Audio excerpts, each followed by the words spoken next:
Hey guys, I want to show you the preliminaries before you actually are doing your cooking class.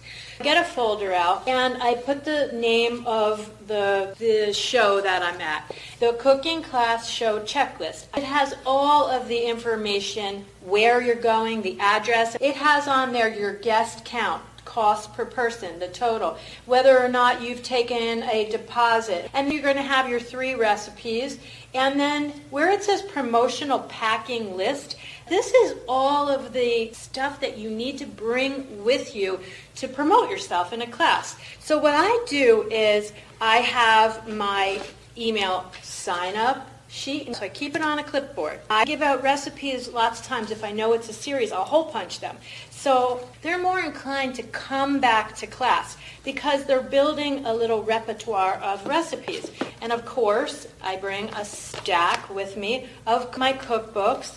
I have a postcard with my information for them to get a hold of me. I keep a little baggie of pens to hand out with the recipes. Show surveys I keep on in a clipboard also. So that's what I would recommend for you guys to do. This way, you don't have to go crazy or worrying that you're going to forget something when you're getting ready to leave the house and bring all your stuff. Just keep all your promotional material in one bin. Now let's talk about what are you going to wear.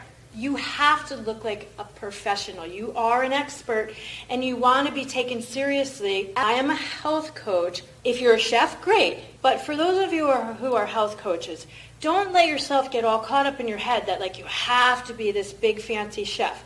What I suggest is you maybe want to wear a chef coat. But if you have assistants, the reason I sometimes will go with an apron more than a chef's coat is if I have a class where there's, three people maybe helping me, say I have a great big event, then we're all going to probably wear matching shirts. It's easier to just wear an apron and everybody's in the same color.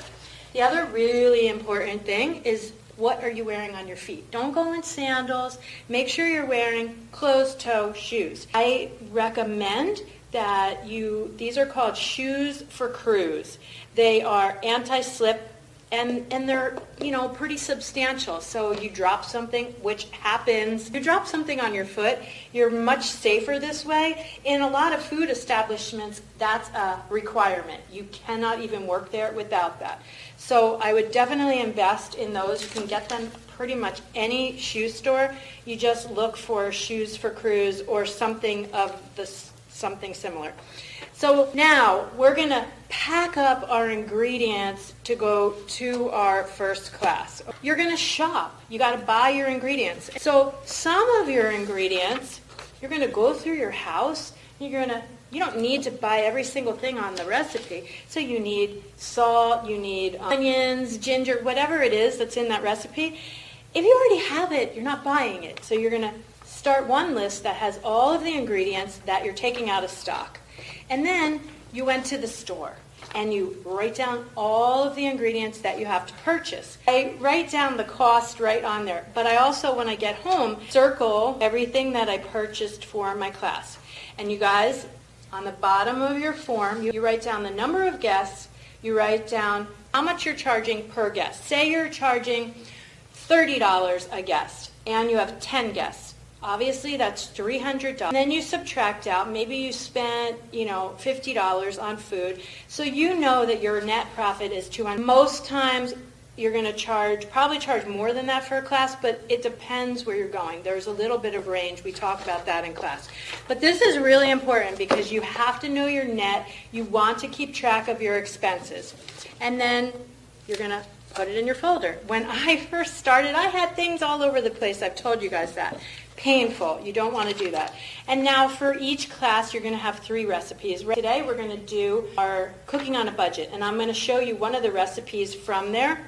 So you're going to take your recipes. You're going to take the benefits handout that matches. Again, you bring it with you in your folder. So you're good to go. Now we're going to pack up. So what are you guys going to do? I'm here in a studio, okay? So it's a little bit different. But when you're in your house, you're going to have your supplies somewhere. I really recommend that you put your supplies in one area. So we have our recipe. the acorn squash and carrot soup.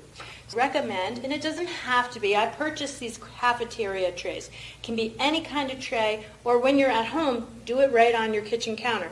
But just make sure as you're packing for each recipe, you got one recipe you're working on at a time. So you're going to take, doesn't matter, nothing fancy. These are cooler bags. The only reason I use this type of bag is because they're really sturdy. And obviously, for food, it's a great way to transport. So I'm going to take my recipe, and I'm just going to start going through. So this one says acorn squash and then the carrots. Now, I'm just telling you guys, you do not have to be exact on your recipes. Don't let yourself, and I did this on purpose for you guys, so you can see that you do not have to freak out if you go to the store and there's no squash. It doesn't matter. So you turn it into carrot ginger soup, and you tell them that it's versatile. Whatever's in season is how you want to train your people to. So the first thing we're going to do, we're going to go through the ingredients, and you'll have your checklist, but I'm just following the recipe here. So we know we're going to pack carrots, and I try as much as I can to get everything organic, okay? So we're going to throw in our carrots. We're going to throw in our onion. I'm going in order. We're going to throw in our ginger. I keep it in a little bag as I'm transporting. Now, I use these 2-ounce cups, okay? It's so much easier for you to pre-measure your ingredients. So this is the 6 tablespoons of butter. So if you buy the little cups and then you buy the lids, you can be so much more organized. So you're going to throw your butter in there.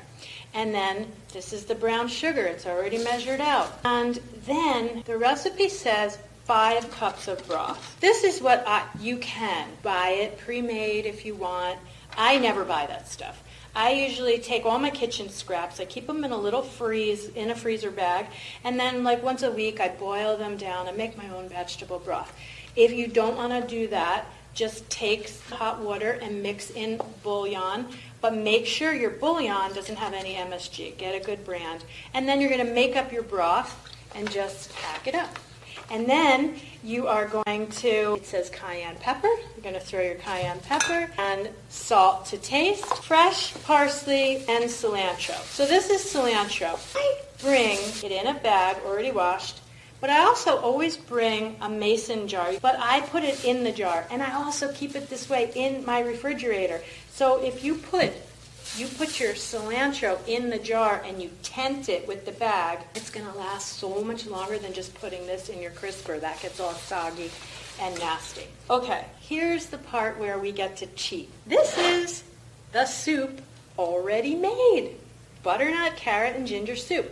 I knew that I needed one already made because soup tastes better after it's, like the next day.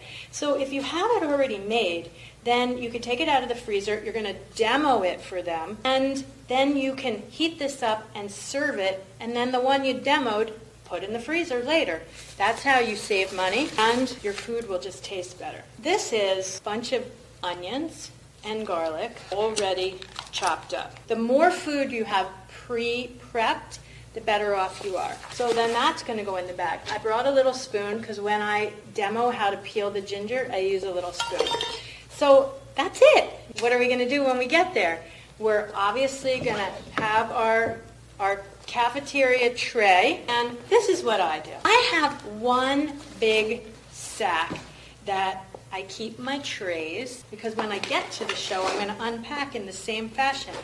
I have cutting board. I have the survey that I told you about. I have a menu. So I usually, whatever I'm serving, I put it out on a little stand at the end of the table. You don't have to do that, but I like to do that. And then I bring a stack of cutting boards for the participants. I bring knives. Everything is already in here. It makes your life so much easier if you just have one great big bag that you bring with you. I have little cheap trays that I can set out on every table for them, for their work stuff. Plates, I have cups in here. I have disposable tablecloth covers. This is what I recommend for you guys. Whatever your color theme is, you match your logo, or if you're doing a kids' party, you're going to match to whatever they want. And so you buy a bunch of these, It just makes your cleanup so much easier. Even when you have a nice cloth cover, if you put this over the top, then you're not, because I used to only do the cloth covers and there was all stains and spots and I was always fighting with it in my laundry. This way you're covering it to the ground, but then you still have this over the top, so it gives a double layer, but it looks a lot nicer. Another really important thing, I carry these with me for every show. The little taster spoons. And I'll tell you why. Because there has been times where, you're working and maybe you taste something. If you put your spoon down, you may pick it up again. So if you use these little things to taste, then every time you just get in the habit of just throwing it away right away. So that pretty much covers everything that you're going to need as far as the little extras. Now we're going to cook when we get there. So what are we going to do? We're going to have a cooktop, okay? You can get this any restaurant supply, and or you're going to get it like in the camping supplies. So when you get there, you're going to take your little cooktop out, and this is how you're going to be preparing your food. Now you're going to need to bring, and again, this is so simple, but you're going to bring your pots and pans, whatever matches the recipe. And that's it. Instant kitchen. You can do this anywhere. And that's about it. So that's how you pack up. You're going to put all these things. Again, you're going to put your pots and pans, and your cooktop goes back in your thing. You're going to walk to the, and this particular recipe calls for either a crock pot or a pan. Bring it, choose whichever one you want. And then when you get ready to go to your show, you're going to have your ingredients, you're going to bring your pots and pans, you're going to bring your promotional material, and you're good to go.